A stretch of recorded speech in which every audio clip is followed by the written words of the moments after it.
Querido irmão, abra sua Bíblia no capítulo 3 da Epístola de Paulo aos Gálatas. Estamos estudando de maneira sequencial este livro, esta epístola,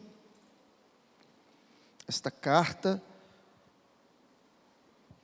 de Gálatas, escrita para esta igreja. Capítulo 3, Gálatas capítulo 3, e nesta manhã, meus irmãos, iremos entender o que Paulo escreveu do versículo 1 ao versículo 14, mas eu chamo a sua atenção para a sentença principal desta sessão, que é justamente o final do versículo 11. Eu quero chamar a sua atenção para o final do versículo 11, que está escrito: o justo viverá pela fé. Glória a Deus. Vamos ler juntos? Toda a igreja. O justo viverá pela fé. Mais uma vez. O justo viverá pela fé. Ó Deus, que bom poder estar em Tua presença, Senhor. Muito obrigado por esse tempo de adoração, de louvor. Aqui estamos atentos àquilo que o Senhor quer nos ensinar através da palavra. Toma-me em Tuas mãos, usa-me, que eu possa ser boca do Senhor na vida dos meus irmãos, daqueles que estão aqui no templo, daqueles que acompanham esta ministração em casa, de maneira remota. Eu te peço, ó Deus, fala conosco, ensina-nos através do texto sagrado, para que eu possa extrair do texto de maneira fiel as verdades e aplicá-las ao coração de cada um que me escuta nesta hora, Senhor. Usa-me, esta é a minha oração, em nome de Jesus. Amém, Senhor. Glória a Deus. Querido irmão, continua com sua Bíblia aberta nesse capítulo 3 desta carta aos Gálatas, escrita pelo apóstolo Paulo. E eu queria expor do verso 1 ao verso 14, trazendo 3 verdades para a gente, mas eu repito, a sentença principal desta sessão, do verso 1 a 14, é justamente o que está escrito na parte final do versículo 11, quando Paulo diz a esta igreja, nós iremos entender as razões pelas quais Paulo coloca esta sentença como algo que precisa nortear a compreensão dos crentes ali na Galácia, é que o justo, de fato, viverá pela fé. Eu quero começar dizendo ao teu coração que esta carta, irmãos, sem dúvidas tem sido a sentinela da verdade, de que a salvação é uma dádiva de Deus, é graça do Senhor sobre nós, que não é merecida, que é recebida pela fé, e fé é dom de Deus, é graça de Deus sobre nós. Esta é a verdade do Evangelho. Paulo continua a sua carta dizendo a esses crentes aqui, que não há outra verdade que não seja esta, que nós fomos alcançados pela graça do Senhor Deus, pela bondade, pelo favor que nenhum de nós merecíamos. Paulo, ele mesmo se apresenta, e nós estudamos isso como objeto desta manifestação de Deus sobre a sua própria vida, porque de perseguidor do Evangelho, ele é transformado, literalmente transformado para um perseguido, para alguém que agora defende, para alguém que agora entende que esta é a apologia, a defesa da sua fé, esta é a pública profissão de fé, e ele se apresenta como objeto da manifestação da graça de Deus. O que é que Paulo quer dizer nessa carta, irmãos? Paulo está muito preocupado, esta é a grande verdade. Paulo está muito preocupado porque aqueles convertidos ali, eles estavam se apartando do Evangelho. E aqui, irmãos, ao estudar esse capítulo 3, ao estudar aquilo que Paulo ministra nesses versículos, eu percebo, irmãos, que esta não era apenas uma característica dos nossos dias. As pessoas se afastam do Evangelho, as pessoas se desviam, as pessoas deixam de estar na comunhão, por algumas razões, por alguns fatos, razões às vezes de motivos práticos, motivos pessoais. Ao estudar esse texto, eu pude lembrar de algumas pessoas que, por questões práticas até, abandonaram o caminho, se afastaram do Evangelho. Outras, por questões pessoais, abandonaram a caminhada cristã. Mas olhar para esse contexto aqui, irmãos, eu percebi que esta também era uma característica no tempo do apóstolo Paulo. As razões aqui eram razões doutrinárias.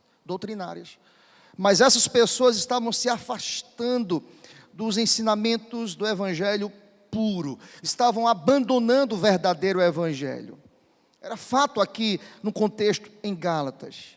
Pense comigo, aqui o contexto é o seguinte: um grupo havia sido alcançado pelo evangelho, e Paulo, que plantou essa igreja, ele estava agora em suas viagens missionárias, afastado do convívio, do ensino, da orientação, da doutrina, diretamente com esses irmãos. E agora Paulo, afastado desses irmãos, essa igreja é invadida, como nós dizíamos anteriormente, em outra ministração, essa igreja estava sendo invadida por missionários, ensinando que crer em Jesus Cristo, e somente crer em Jesus Cristo, como Paulo havia ensinado, irmãos, não era suficiente.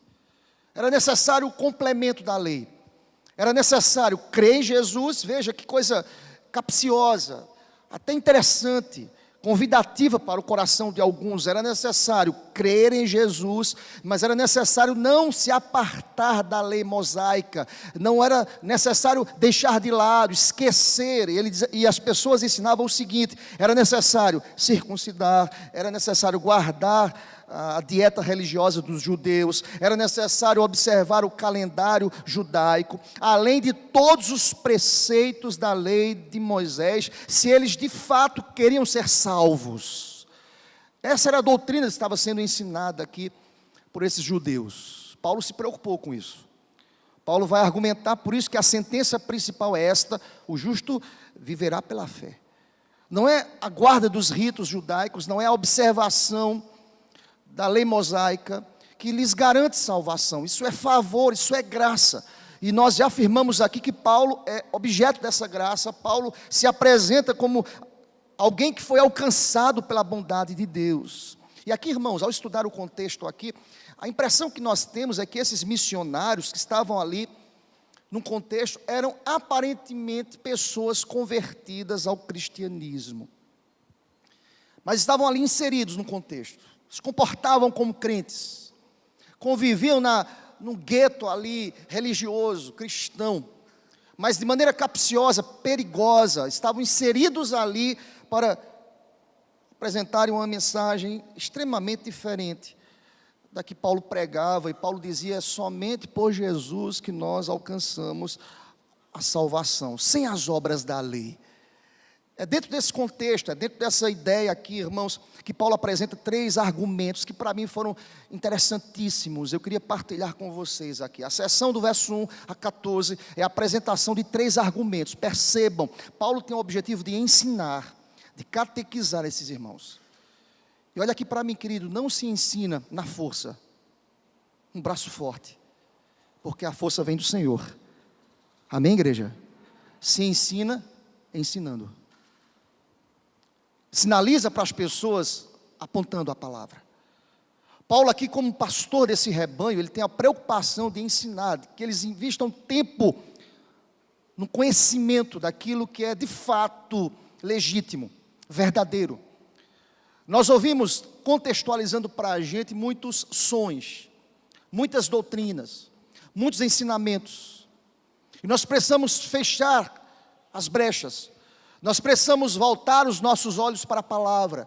Nós precisamos investir tempo no estudo da palavra. Uma das marcas da reforma protestante é que somente as escrituras, é a palavra, ela que norteia, ela que orienta, ela que molda, ela que muda, ela que transforma, ela que traz novos horizontes, ela que fortifica a nossa caminhada. É a palavra de Deus que precisa fundamentar o comportamento de todo cristão. Paulo, inspirado por Deus, iluminado pelo Espírito Santo, dirigido pelo poder, pelo dinamis, pelo poder do Espírito, ensina esta igreja e apresenta 3 argumentos de maneira sábia, inspirado por Deus, para defender a sua tese, que de fato o justo é justificado pela fé. primeiro argumento que Paulo usa, percebam, e vocês irão perceber, como eu pude perceber, que é uma progressividade do argumento de Paulo. Primeiro, Paulo trata sobre a experiência pessoal. O primeiro argumento de Paulo aqui compreende do versículo 1 ao versículo 5, e Paulo usa o argumento da experiência dos Gálatas. Olha para o texto, querido, olha para o versículo 1. Paulo começa dizendo: ó Gálatas insensatos, vocês são loucos. Que coisa é essa? Vocês estão sendo insensatos. Quem tem fascinado vocês? Ante cujos olhos foi Jesus exposto como crucificado. Quem é que tem ensinado a vocês? Vocês são loucos. Vocês estão permitindo que uma mensagem louca, sem sentido, venha nortear o comportamento de vocês. Vocês foram enfeitiçados. Vocês estão envolvidos com essa doutrina dos judaizantes, que não é uma doutrina alicerçada na graça, na fé, um conceito de justificação pela fé. Vocês são loucos. Me chama a atenção, irmãos, como Paulo começa o capítulo 3, ele olha para a igreja e escreve assim: vocês são loucos, vocês estão alucinados. Que mensagem dura. Você já pensou um pastor começar um sermão dizendo assim para as pessoas: vocês são loucos? Paulo começa assim, Paulo chama a atenção, Paulo traz aqui uma exclamação de um fato que para ele era absurdo, porque ele foi objeto da graça de Deus. Ele sabe exatamente o que aconteceu com a vida dele. Eu posso lhes dizer nessa manhã, nós também sabemos como nós estávamos, nós sabemos como fomos alcançados pela graça de Deus, e agora Paulo diz para esse povo: vocês são loucos. Como é que vocês abraçam a verdade no começo, e agora vocês adotam a opinião de que a circuncisão, as obras da lei também são necessárias para a justificação? E a revolta de Paulo aqui, e permitam-me colocar assim, a revolta de Paulo aqui se explica, principalmente porque ele sabe do que está falando, ministrando essa igreja. Vocês são loucos. E conforme os versículos 2 a 5, olha comigo, versículo 2 a 5, nós percebemos que Paulo vai argumentar aqui, irmãos. Primeiro, que eles olhem para a experiência pessoal deles, olhem para o coração de vocês. Vocês sabem o que Deus fez, o que Jesus fez no coração de vocês. Olha o que ele diz no verso 2: quero apenas saber isto de vós. Respondam para mim, igreja: recebeste o Espírito pelas obras da lei ou pela pregação da fé? Como é que vocês foram alcançados? Foi a pregação da fé que alcançou vocês? E aqui eu fiquei pensando sobre isso, irmãos. Às vezes nós estamos tão inclinados a alguns ensinamentos que são até convidativos, mas eu preciso fechar as brechas e reconhecer que foi graça, que foi bondade. Não é a minha obediência restrita aos ritos de um cristianismo, de um evangelho, até mesmo da presença dominical num culto, que garante a minha vida com Deus. Não, irmãos, é a relação de escolha, de graça, de favor. Paulo diz aqui, vocês receberam o Espírito, vocês começaram a caminhada cristã. Isso não foi fruto da observância irrestrita da lei, não, foi favor de Deus, foi bondade de Deus. E olha o que Paulo vai dizer no verso 2, olhem comigo: recebeste o Espírito por obras da lei ou pela pregação da fé? Olha aqui que ideia fantástica de Paulo: ou uma coisa, igreja, ou outra. Ele diz aqui aos Gálatas, não tem como caminhar as duas coisas, não são dois lados de uma mesma moeda, são interpretações distintas aqui. Ou você foi alcançado pela graça, ou você foi justificado pela graça, ou você entendeu que quando eu sou alcançado pela graça, a lei significa a abolição do evangelho. Entendam isso, Paulo dizia isso a essa igreja: receber a fé pela graça é abolir a lei como condição sine qua non para a salvação. Não, gente, foi graça, foi alcance de Deus, foi favor de Deus. Eu estou aqui nesta manhã para trazer à tua mente o que entendi nesse texto, é que a minha experiência pessoal é marcante. Eu sei de fato o dia exato em que o Espírito Santo de Deus entrou no meu coração. Glória a Deus por isso. Todos nós tivemos uma experiência com Deus. Toda vez que você se sentir tentado a deixar o caminho da graça, lembre-se do que a graça fez com você. Amém, meu irmão? o que o favor de Deus fez com você? Quem era você? Nós temos pessoas aqui nesta manhã, e quem sabe acompanhando pela internet, que eram pessoas incrédulas, eram pessoas revoltadas até com o Evangelho, eram pessoas infiéis, eram pessoas mentirosas, mas hoje são pessoas lavadas e remidas pelo sangue do Cordeiro. Sabe, Paulo vai dizer a esse povo: olhem para a vida de vocês. Vocês sabem o que Deus fez com vocês. Vocês sabem exatamente o que Deus fez com vocês. Olha o verso 3, irmãos. Porque vocês são loucos, que tendo começado no Espírito, estejais agora vos aperfeiçoando na carne. Isso é coisa de homem, gente, isso é doutrina de homem. Verso 4, terá sido em vão que tantas coisas sofrestes, se na verdade foram em vão. Olha o que Paulo vai dizer no verso 5, que ele fecha o seu argumento, levando a igreja a pensar em sua própria experiência. Sabe o que Paulo vai dizer? Aquele, pois, que vos concede o Espírito e que opera milagres entre vós, porventura o faz pelas obras da lei ou pela pregação da fé. Paulo vai dizer: olha, tantos milagres Deus tem operado. Deus concedeu o Espírito Santo aos Gálatas. Deus operou no meio de vocês milagres estrondosos. Há um reconhecimento da alma da gente.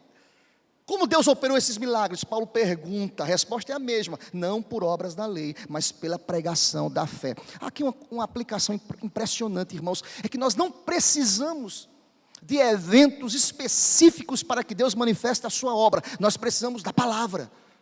É a pregação da fé que salva, que muda o ambiente, que traz salvação, que acrescenta dia após dia o número dos salvos. Nós não precisamos de espetáculos. O que mais o povo precisa é da palavra. Nós precisamos de exposições, nós precisamos olhar para a palavra, nós precisamos entender que vem pela palavra. E Paulo vai dizer, ele fecha esse seu primeiro argumento no verso 5, dizendo: ou foi pela pregação da fé? É a palavra, foi a palavra que me alcançou, foi o verbo que se fez carne que me alcançou, foi Cristo que me alcançou. Nós não podemos acreditar essa glória para nenhum outro nome, irmãos, que não seja Cristo. Por isso que eu preciso ter o meu coração e a minha mente escravizados à palavra, porque quem transforma o coração do homem é a palavra. Eu estou aqui para lhe dizer isso nesta manhã: prega a palavra. Quem sabe alguém que está na igreja, caminhando contigo do teu lado, está sendo tentado a deixar a palavra e o caminho. Diga: volta os teus olhos para o passado e veja o que a palavra fez no teu coração. Foi ela que te alcançou, foi ela que te mudou, foi ela que mudou o teu horizonte. E Paulo diz assim: foi o Espírito que foi concedido pela fé, que é dom de Deus. Primeiro argumento de Paulo pede para que os Gálatas olhem para as suas próprias experiências. Deus é um Deus pessoal, de tal forma que o salmista Davi diz: o Senhor é o meu pastor. Eu sei as minhas experiências pessoais com Deus. Eu não quero montar aqui doutrina em cima delas, mas eu posso montar um conceito que é bíblico. Eu fui justificado pela fé. Louvado seja o nome do Senhor Deus por isso. Mas eu podia passar o resto da manhã dizendo o que Deus já fez na minha vida. Quem era você? Quem eu era?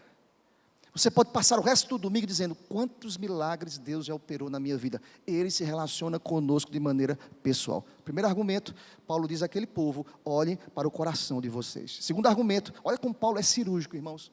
Paulo vai para o segundo bloco agora, que compreende o versículo 6 ao versículo 9. Primeiro ele olha para os Gálatas: olhem para vocês.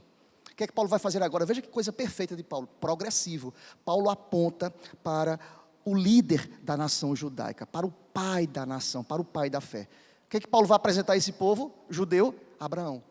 Olha o texto, versículo 6 a 9. O segundo argumento, irmãos, é uma referência que Paulo faz a Abraão. Olha o verso 6. Ele parte agora do argumento pessoal dos crentes aqui em Gálatas para apontar o pai na fé. É o caso, verso 6, de Abraão, que creu em Deus e isso lhe foi imputado para justiça. Eu penso aqui que é um golpe de mestre de Paulo, inspirado por Deus.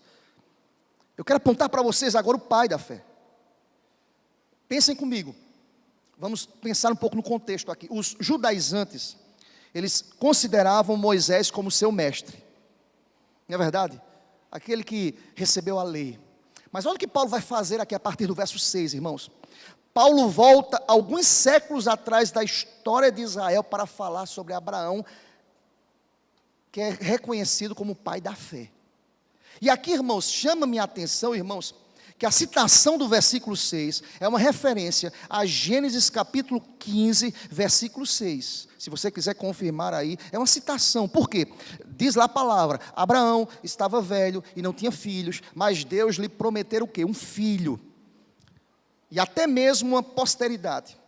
Num determinado tempo, Deus chamou Abraão para fora de sua tenda, mostrou-lhe as estrelas do céu e declarou que assim seria a sua posteridade. O que Abraão fez? Abraão creu na promessa e isso lhe foi imputado para justiça. O que Paulo vai dizer? Vejam Abraão, que é o pai na fé. Ele creu. Ele foi justificado pela fé. Irmãos, pensem comigo. Paulo usa o argumento de maneira cirúrgica, porque Paulo diz assim: aquele povo que estava tão escravizado pela lei, eu estou voltando aqui 430 anos antes de Moisés. Eu quero dizer para vocês que Abraão também foi salvo, ele não tinha a lei escrita, mas ele foi salvo. Abraão foi alcançado pela graça. Abraão foi justificado por Deus mediante a fé em quem, gente? No Messias que haveria de vir ainda. E Paulo diz: olha, eu estou citando para vocês aquele que é o pai na fé. Então pensem comigo, é a fé que nos alcança, é a graça que nos alcança, é o favor de Deus. Todos nós somos justificados pela fé, pela justificação que vem mediante a fé. E isso é dádiva, isso é favor. E Paulo usa justamente a figura desse patriarca da fé, desse pai da fé.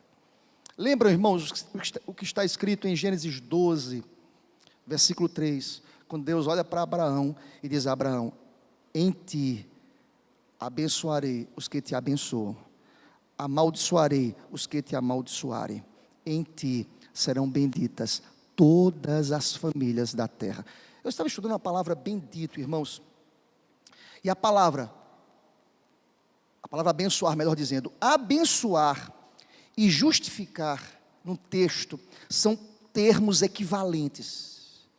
Isso me chamou a atenção, irmãos, porque quando Deus olha para Abraão 430 anos antes da lei, ele vai dizer: em ti serão abençoados, benditas todas as famílias da terra. Olha o que Deus quer dizer aqui de maneira profunda: em ti, através da experiência que eu estou estabelecendo com você, todos serão justificados, pelo meio do qual eles herdarão a bênção através da fé. Os verdadeiros filhos de Abraão não são a sua descendência física, mas os homens e as mulheres que partilham da mesma fé, baseados nas promessas de Deus. E Paulo vai dizer isso, olha comigo o verso 7, olha comigo: sabei, pois, que os da fé é que são filhos de Abraão. Que coisa fantástica, irmãos. Eu sou filho de Abraão, eu estou debaixo dessa bênção, eu estou alicerçado na mesma fé. Seja bendito o nome do Senhor para sempre. Olha para o verso 8, queridos, ora: tendo a Escritura previsto que Deus justificaria pela fé, quem, irmãos? Os gentios. Quem são os gentios hoje? Somos nós, fomos alcançados pela fé, pela graça. Pré-anunciou o evangelho a quem? A Abraão. Ele pré-anunciou a mensagem do evangelho já a Abraão. Veja o que Paulo está dizendo a esse povo aqui, incrédulo, judaizante, escravizado pelo peso da lei. Rompam com essas verdades, com essas mentiras, melhor dizendo. É a graça, é o favor. Foi esse favor que alcançou Abraão, foi a graça que alcançou Abraão, foi o evangelho que foi revelado a Abraão. E diz a palavra, ele cita o verso 12, o capítulo 12 de Gênesis, verso 3, ainda no verso 8, irmãos: em ti serão abençoados todos os povos. Olha a argumentação de Paulo, verso 9: de modo que os da fé são abençoados com o crente Abraão. Vocês estão ligados pela mesma fé. Irmãos, eu fico a pensar, como é que as pessoas elas são lançadas assim, como crianças, de um vento a outro, com novas doutrinas, com propostas absurdas, quando o Evangelho é puro, é perfeito, é maravilhoso, é completo, há uma unidade perfeita e maravilhosa, e Deus, Ele resolve aliançar com Abraão, Ele resolve justificar Abraão, olhando e apontando para a cruz, Ele resolve estabelecer o princípio daquilo que é tão importante para a gente, que é a caminhada de fé. Abraão creu pela fé na promessa de Deus. Aconteceu assim conosco também. Sabe por que eu estou aqui nesta manhã pregando para vocês? Porque eu creio que a palavra de Deus é poderosa para transformar o nosso coração. Isso é promessa, ela é apta para ensinar, para corrigir, para realinhar a nossa caminhada. Que bênção foi essa aqui, de que todas as famílias haveriam de herdar. Que bênção foi essa, irmãos? A justificação. Lembrem-se do que eu disse para vocês aqui, irmãos, abençoar e justificar são termos equivalentes, se completam. Nós fomos justificados, nós fomos abençoados. E olha o que ele vai dizer aí no verso 9, de modo que os da fé são abençoados com o crente Abraão. Segundo argumento, ele diz, primeiro, olhem para a experiência de vocês. Segundo, Paulo diz, olhe para o pai na fé, chamado Abraão. Agora veja como Paulo termina aqui essa sessão, gente. Ele partiu do menor, uma experiência pessoal, para o ápice, para o momento mais triunfante. Qual é o terceiro e último argumento? Primeiro, o argumento da experiência pessoal. Segundo, é o argumento do pai na fé, Abraão. E ele termina argumentando e apresentando o argumento da cruz.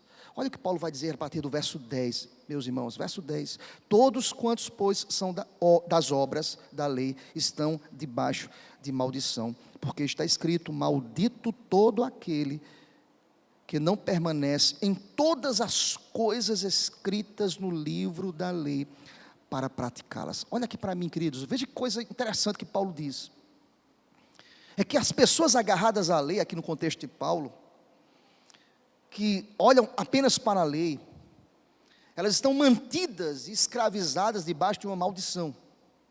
É inútil aqui, segundo Paulo, esperar alguma ideia de justificação através da própria lei.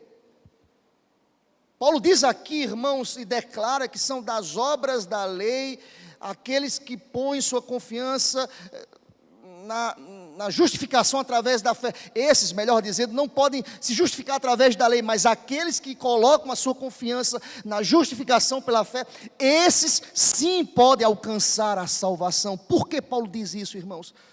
Pela razão que ele apresenta na consequência disso, no verso 10, verso 11, olha comigo. É evidente que, olha comigo, pela lei, ninguém é justificado diante de Deus. Olha o que eu aprendo aqui, irmãos, aqui não são os nossos ritos, não é porque eu não perco um culto no domingo, não é porque eu estou envolvido em um ministério da igreja, não é porque as minhas obras, elas são bem acentuadas, não é porque eu sou alguém que corresponde a todas as convocações do contexto litúrgico de uma igreja, que eu estou salvo, que eu estou garantido. Não, tudo é fruto da graça de Deus. As obras não justificam, ninguém é justificado diante de Deus por causa das obras. Paulo quer quebrar isso aqui, irmãos, para dizer, olha, foi graça, foi favor, foi bondade, foi aquele que voluntariamente se doou em nosso lugar, que fez a obra perfeita, completa. Seja bendito o nome do Senhor para sempre. Olha o que Paulo vai dizer aqui, irmãos. É que no verso 11 ele vai dizer, por isso que o justo viverá pela fé. Vamos repetir comigo essa frase, queridos, todos juntos. O justo viverá pela fé. Mais uma vez, o justo viverá pela fé. Percebam, irmãos, que Paulo vai dizer o seguinte, olha para o verso 12, ora, a lei não procede de fé, mas aquele que observar os preceitos, por eles viverá. Sabe o que Paulo quer dizer aqui? Vocês querem ser justificados pela lei? Para ser justificado pela lei, ninguém pode deixar de observar um só preceito da lei. Alguém pode fazer isso? Impossível, irmãos. Paulo olha para aquela igreja e diz assim, olha, o mais hábil conhecedor da lei jamais poderá cumprir todos os preceitos da lei. Paulo diz isso no verso 12, aquele que observar os preceitos, por eles viverá. Vocês querem se justificar pela lei? Olhe para os preceitos, vocês cumprem cabalmente, vocês não deslizam em nenhum ponto da lei, ninguém consegue isso. Há um desespero de questionamentos, de argumentos aqui na proposta de Paulo. Ninguém pode fazer isso, ninguém então vai viver, ninguém será justificado, ninguém alcançará a salvação. Eu quero dizer para você, é justamente aí que Paulo apresenta o maior e perfeito argumento, que é no versículo 13. Cristo, seja bendito o nome do Senhor, Cristo nos resgatou da maldição da lei, fazendo-se Ele próprio maldito em nosso lugar, porque está escrito, como estava escrito em Deuteronômio 21, 23, maldito todo aquele que for pendurado em madeiro. Sabe o que Paulo quer dizer aqui, irmãos? Cristo tomou o lugar de vocês. Sabe o que Deus quer dizer para mim e para você hoje? Não é mérito nosso, não é obra nossa, não é nada que eu fiz ou que eu possa fazer, mas Paulo vai dizer: Cristo foi pendurado na cruz, Cristo se tornou maldito, Ele sofreu aquele castigo pela nossa própria culpa, Ele não foi crucificado em vão, irmãos, Ele tomou a nossa maldição, Ele se fez maldito em nosso lugar. Alguns anos atrás, eu li no livro, não lembro agora o nome do livro, que aquele autor, querendo exemplificar a dívida e a lei que estava sobre nós, ele trouxe uma experiência da sua infância, nas mercearias de antigamente, no interior de uma cidade. Ele disse que era muito comum, não foi do meu tempo, mas quem sabe você se identifica com isso, tá certo? Era muito comum colocar o nome dos devedores numa folha e colar a lista dos devedores na parede, visível àqueles que chegavam na mercearia. Eu não sei se você alcançou esse período, eu não alcancei não. E era muito comum isso. José, Mariano, estavam devendo, botava lá, pregava aí, para que as pessoas ao entrarem na mercearia pudessem ver: eu estou devendo.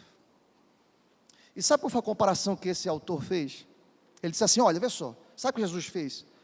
Jesus chegou na mercearia. Irmãos, pelo amor de Deus, isso é um exemplo, viu gente? Está até gravando aí, o pastor Felipe disse que Jesus foi na mercearia.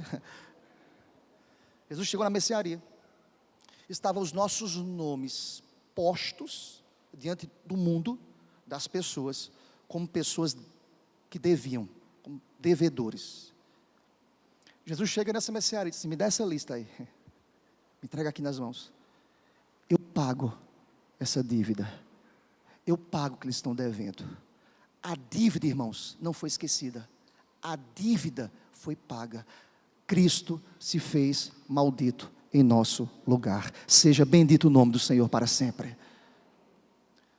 Paulo olha para essa igreja e fala assim: a glória de Cristo, aleluia, o louvor é de Cristo. Vocês não tinham condições, porque não há quem possa cumprir de maneira perfeita a lei, não há quem possa cumprir. Em outras palavras, não há quem possa pagar a dívida. É alta dívida, irmãos, é limitado o salário, não tem quem pague, não tem quem observe, não tem quem possa cumprir os ditos da lei.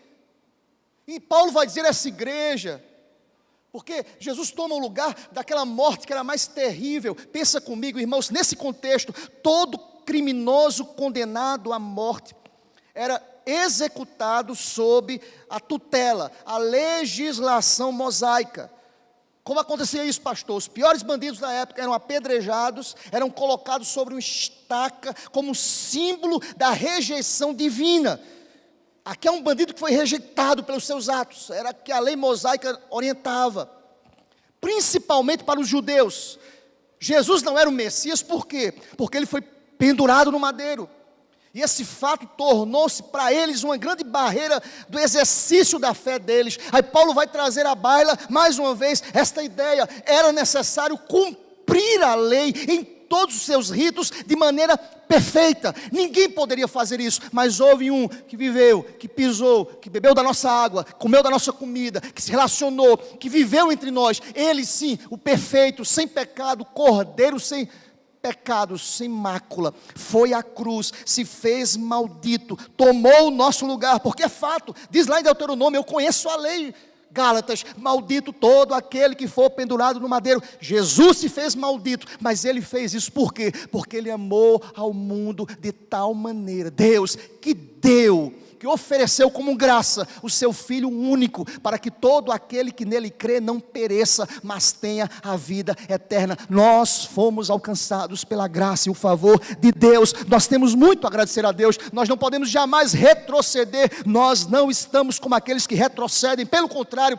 aquilo que Deus fez por nós é muito maior. Vem os problemas, mas eu estou firme. Vem a dificuldade, mas eu estou firme. Vem as propostas deste mundo, mas eu estou firme. Nada nos separa do amor de Deus. Nem morte, olha aqui para mim, querido, nem problema, nem pandemia, nem vírus, nem conceitos políticos, nada, porque o preço que foi pago foi alto, e o sangue de Jesus foi aspergido pelas nossas vidas.